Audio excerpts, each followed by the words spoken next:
L'Outaouais se lève, votre source d'information. Société avec Frédéric Bérard.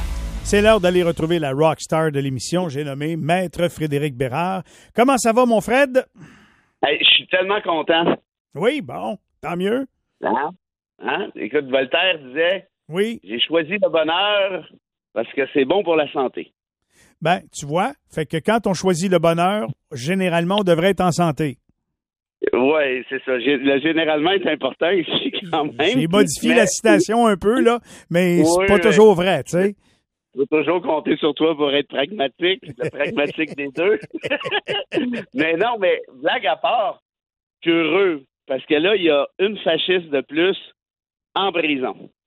Ben oui, effectivement. Tu veux nous parler de Marine Le Pen, là? Non, mais attends, c'est une grosse nouvelle, là. Oui.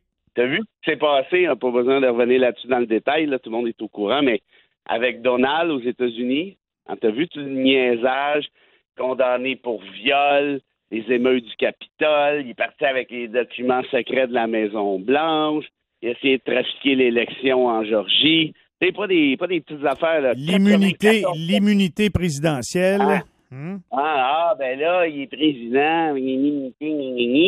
Fait que là, t'arrives avec quoi? T'arrives avec un boss de la place qui avait, je le répète, 94 chefs d'accusation contre lui de toutes sortes de trucs graves, incluant des condamnations, qui est à la tête des États-Unis.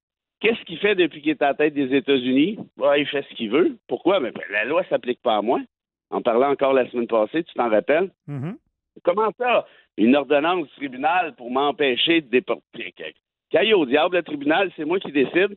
Et là, il fait des pastiches du Time Magazine avec une couronne de Burger King sur la tête en disant « C'est moi le boss ». Bon, mais parfait. C'est lui le boss. Les Américains sont contents, c'est le boss. En France, ils sont plus sophistiqués. Ils tombent pas dans ce piège-là.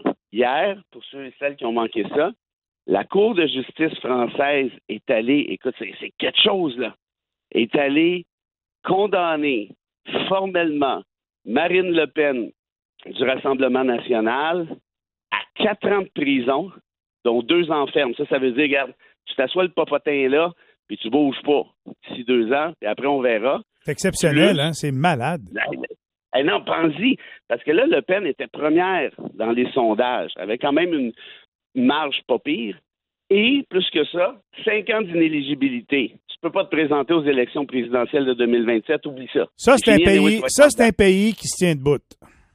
Bon, puis je savais que tu aimerais ça. Puis là, pour ceux qui disent, ouais, mais si les Français voulaient voter pour elle, elle doit pas être si pire que ça. Ben, tu sais, il y a un mouvement de masse en Occident pour voter pour l'extrême droite. On le sait. Puis allez voir n'importe quel média là-bas, tout le monde va vous dire que le RN, comme on l'appelle, est d'extrême droite, incluant Marine Le Pen. Et tu te rappelleras peut-être une petite chronique qu'on a faite ensemble, là, je dirais janvier peut-être, à la mort de Jean-Marie Le Pen. Oui. Jean-Marie Le Pen, c'était le père de Marine et c'était peut-être surtout le fondateur du Front national, comme on l'appelait à l'époque, qui est encore le parti de Marine, même s'il a changé de nom.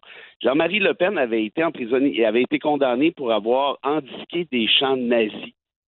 Il avait été condamné pour avoir torturé des gens en Algérie, des pères de famille devant leurs femmes, devant leurs enfants, les tués à coups de couteau. OK, non, c'était un malade, ce gars-là. C'est lui qui avait dit que les chambres à gaz étaient un détail de l'histoire. Tu vois le genre de moineau, là? Ben, Marine, puis Marine, évidemment, qui est un peu moins pire, de toute évidence, elle est plus smart, elle essaie de se positionner, mais c'est le même parti. Et la mère, écoute bien ça, la mère de Marine, donc l'ex-conjointe de Jean-Marie Le Pen, allez voir ça sur YouTube pour ceux qui ne me croient pas, c'est spectaculaire. Il y a un journaliste français qui l'interviewe, la face longue, là, qui traîne à terre. Puis elle a fini par expliquer que oui, quand les filles étaient petites, dont Marine, avec Jean-Marie, ils regardaient la télé et quand ils voyaient Hitler, ils disaient « Tiens, c'est tonton Adolphe! » Et c'était des blagues. Oui. Des tontons Adolphe. Y a-tu un parent normalement constitué sur cette planète qui, après l'Holocauste, qui a tué 6 millions de personnes, va voir Hitler avec ses enfants à la télé et dire « Regarde, c'est tonton! » Ben oui, mais. Qui fait ça à part, Ben oui, mais Fred, il y en a encore des détraqués là, qui trouvent que c'était une bonne affaire d'avoir fait ça. Là. Fait qu'eux autres, c'est ça. Tonton Adolphe est là. Tu sais, c'est ça. Non, mais t'imagines-tu? Fait que là, écoute, le pire, elle s'est même pas fait. Puis, écoute, c'est raciste longtemps, le Rassemblement national. Mais là, elle s'est fait pogner pour détournement de fonds. Écoute bien ça. Tu sais qu'en France, ils font partie du Parlement européen, là, qui est une espèce d'institution supranationale. Ben, ils se créaient des jobs fictifs au RN. Ils allaient chercher de l'argent, donc, du Parlement européen, puis ils mettaient ça dans les poches du parti. Et là, la justice française, elle, ça, c'est ce genre d'affaires-là. Tu niaises pas avec ça. Tu as sûrement déjà vu le dîner de con. Ben oui. Ben oui. Te souviens-tu? Ben bon. Oui. Le dîner de con, qui est pour moi un des films préférés de tous les temps, ils l'ont fait en France. OK? Ça a été un gros succès. Puis rappelle-toi du dîner de con. C'est quoi l'affaire? Le gars, il trompe sa femme, bon, blablabla, tour de bras. Ça, en France, c'est pas bien grave. Et même, rappelle-toi, le président François Hollande qui allait chez sa maîtresse en mobilette, là, avec sa mopette, et tout le monde trouvait ça drôle. Ah, regarde, il s'en va chez sa maîtresse. En France, culturellement parlant, c'est pas grave. Ce qui est grave, par contre, c'est la fraude. Rappelle-toi dans le dîner de con, Cheval, hein, l'espèce de contrôleur fiscal. Cheval, qui, lui, c'est un méchant moineau. Puis, là-bas, donc en France, si tu fraudes, tu vas aller t'asseoir le popotin solide tu vas payer. En prison. Ouais. Ils niaisent pas avec ça. Et quand ils ont fait l'adaptation du dîner de con aux États-Unis, ils ont été obligés de changer l'affaire. Parce qu'aux États-Unis, tromper son conjoint, c'est excessivement grave d'un point de vue moral, contrairement en France. Là, évidemment, je généralise. Par contre, aux États-Unis, la fraude fiscale, ça dérange pas grand monde. Je te dirais qu'aux États-Unis, là, c'est pas ben grave là, si on viole quelqu'un ou si on attaque le Pentagone. Bon, ben voilà, exactement. Fait que là, tu vois, puis qui est allé s'insurger de la décision du tribunal? Qui est allé dire que c'est écœurant que la justice française envoie Marine Le Pen en prison? On va te faire la liste des invités. Écoute bien ça, c'est une belle brochette bien juteuse. Vladimir Poutine, qui trouve que c'est écœurant, voyons donc. D'ailleurs, la preuve a été faite que Poutine, en fait la Russie, envoie de l'argent à Le Pen au Rassemblement national. On se demande bien pourquoi. Viktor Orban, qui est un petit fasciste en Hongrie, clair et net, c'est dégueulasse de faire un truc du genre. Le bon vieux Elon, hein, on connaît Elon aux États-Unis. Elon, il dit, voyons donc, la justice, qu'est-ce que c'est ça, la justice, qu'est-ce que c'est ça? Et le bon vieux Donald, qui en rajoute une couche. Puis il en manque un dans la gang. Et j'ai nommé, puis c'est un petit Québécois, on a de quoi être fier, Mathieu Bock-Côté. C'est écœurant. C'est la gauche diversité qui veut empêcher les gens qui Ton grand ami. Non, mais pense-y, bout de Christ. C'est un crime de droit commun. Non, moi, ça me fait péter les câbles. Un crime de droit commun. Regarde, c'est écrit dans le code criminel. Tu ne frauderas pas. Bon, tu fraudes? Décision, popotin en prison. Pas sorcier, ça? Mathieu, il dit non, mais là, voyons donc, on va faire ça. Puis il disait dans le temps, quand Trump se faisait achaler aux États-Unis, il appelait ça de la persécution politique. T'as-tu déjà vu de la persécution politique, toi? Avec Trump? Non, pas vraiment. Gandhi, Martin Luther King, Rosa Parks. Non, mais j'en ai vu, mais sens contraire, c'est lui qui persécute tout le monde. Nelson Mandela, OK. Mais tu vas comparer Trump à Mandela? Mais non. À Gandhi? Mais non. À Martin Luther King? Arrête. Selon Mathieu, c'est pire. Arrête. Tombe pas là-dedans. Trop tard.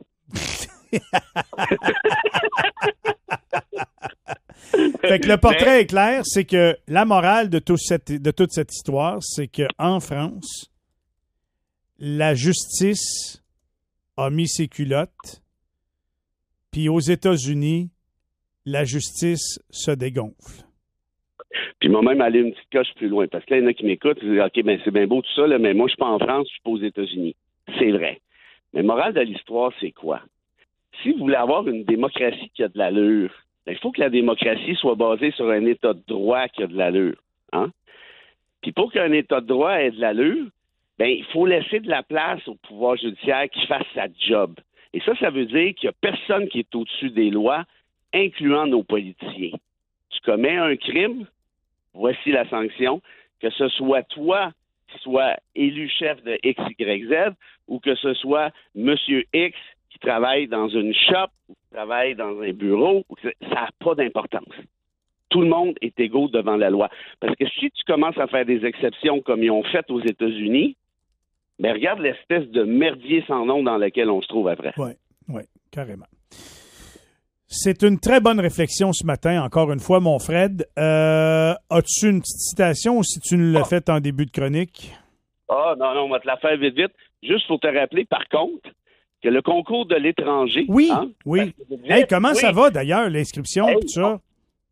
On a commencé à recevoir des textes déjà après une semaine. Wow. Mais là, j'ai une mauvaise nouvelle pour Gatineau. Qu'est-ce qu'il y a?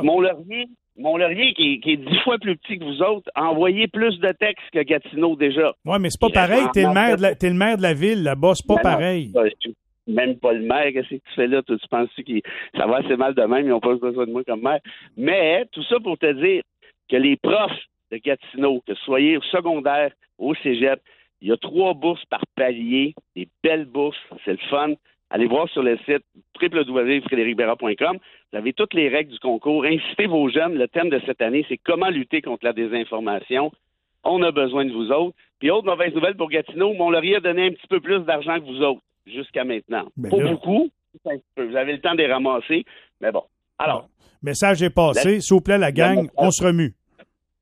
Et puis, sur le site, donc, vous avez un reçu d'impôt parce qu'on est réglo et les bénévoles sont à 1000% bénévoles, justement. Alors, écoute bien ça. Arthur Schopenhauer, un grand philosophe allemand, te disait ceci. Il y a 2 types de personnes sur la Terre, Michel Langevin. Mm-hmm. Évite les 2. Évite les 2? Ouais. Sois toi-même. Non, c'est plutôt vu qu'il y a 2 types de personnes. Évite les 2, ben évite tout le monde. Évite tout le monde. T'as poignes-tu? Oui, carrément. Vas-y, puis on Bonne chance. Je trouve ça drôle. Fait que qu'est-ce qu'on fait? On se creuse un trou? Schopenhauer, il faut comprendre que c'est un baveux. T'avais déjà deviné ça. Puis c'est ça. C'est pas mal ça, Carton. Il y a 2 types de personnalités sur la Terre. Évite les 2. Déjà. Arrange-toi. Une chance qu'on a Reggie et les autres. Oh! Ça, par exemple, qu'il est toujours en forme, le beau Reggie. Il a passé une journée extraordinaire hier avec son maître. Ce matin, il était beau, couché sur sa petite couverture. Il me regardait avec ses yeux semi-fermés. Puis il se disait dans sa tête, va-t'en travailler que je vais à la maison à moi tout seul. Puis oublie pas le sirop d'érable en revenant. Bien sûr. Fred, je te remercie encore une fois. Je te souhaite une excellente journée. Si jamais tu n'as rien à faire, manque pas l'entrevue qui s'en vient au 104.7. Oh! Il y a une dame qui est à la tête du mouvement impératif français, qui est un mouvement assez connu au Québec et qui émane de notre région, mais qui a tenu des propos xénophobes sur les médias sociaux, des propos racistes. Oh! Alors, ce matin, elle témoigne pour sa défense. Au Pelay. Puis c'est toi qui es juge et avocat de la couronne? Non, je suis pas juge, mais pas loin. Mais t'es procureur, en tout cas. Tout à fait. Manque pas ça. Pelay, ça va être un beau procès.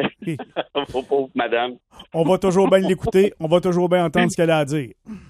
Audi alteram partem, hein? Entendre les 2 parties, comme disait Bernard Landry. C'est important. Tout à fait. À bientôt. Salut, Fred. Lâchez pas. Salut. 7h25, on s'arrête là-dessus. Au retour, Mme Linda Larocque s'explique à Que l'Utah Weslev.